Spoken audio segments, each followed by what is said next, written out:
Friends, स्वागत है आपका हमारे यूट्यूब चैनल आनंद टेक्निकल स्टडी में। तो आज हम क्लास 10th का सामाजिक विज्ञान का पाठ 1 यूरोप में राष्ट्रवाद का उदय का लघु उत्तरीय प्रश्न देखेंगे। मैंने अति लघु उत्तरीय प्रश्न की वीडियो डिस्क्रिप्शन में दी है, वहाँ से देख लेना। तो अगर आप हमारे चैनल पर नए हो तो चैनल को सब्सक्राइब, लाइक एंड शेयर जरूर करें। तो वीडियो को स्टार्ट करते हैं। प्रश्न नंबर एक, जर्मनी के एकीकरण की प्रक्रिया का वर्णन कीजिए। ये वेरी मोस्ट इम्पोर्टेंट है, इसको जरूर कर लेना।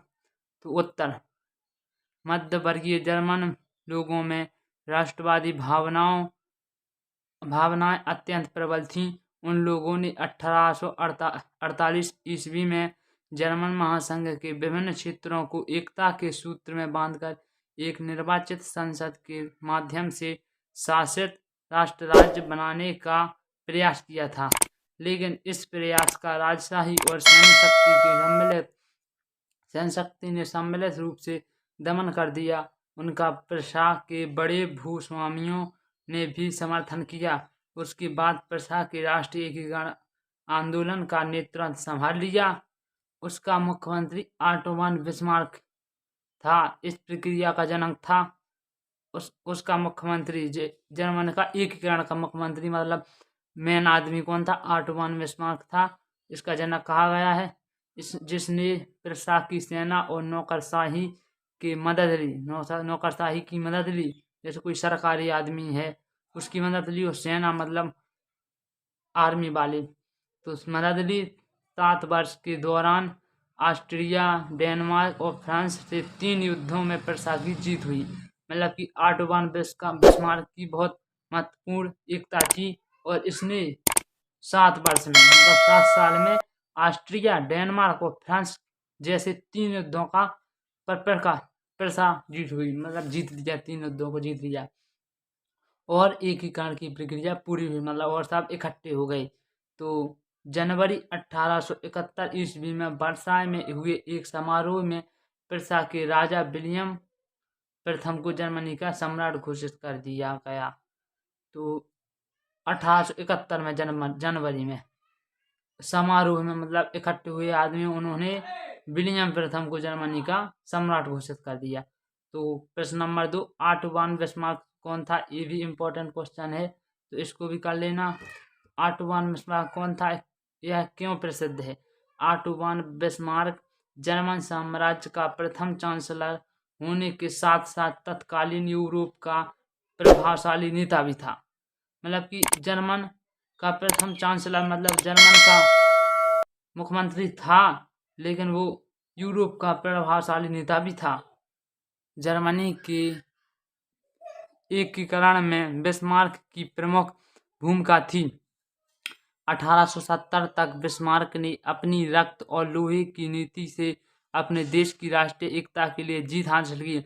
मतलब कि 1870 तक, ये कितने से 1700 से लेकर 1870 तक उन्होंने अपने खून का भी वो नहीं किया, और लड़ते रहे देश के लिए, और जीत हासिल की थी। 1871 ईस्वी 1990 तक 1871 से 1990 तक बिस्मार्क राज्य के मामलों में सर्वोच्च शिखर पर था।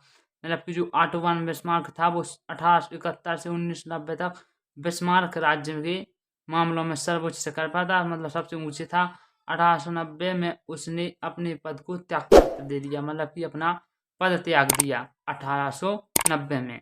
तो दूसरा क्वेश्चन भी सॉल्व हो गया। अब क्वेश्चन नंबर 3 देख लेते हैं। 3 बस।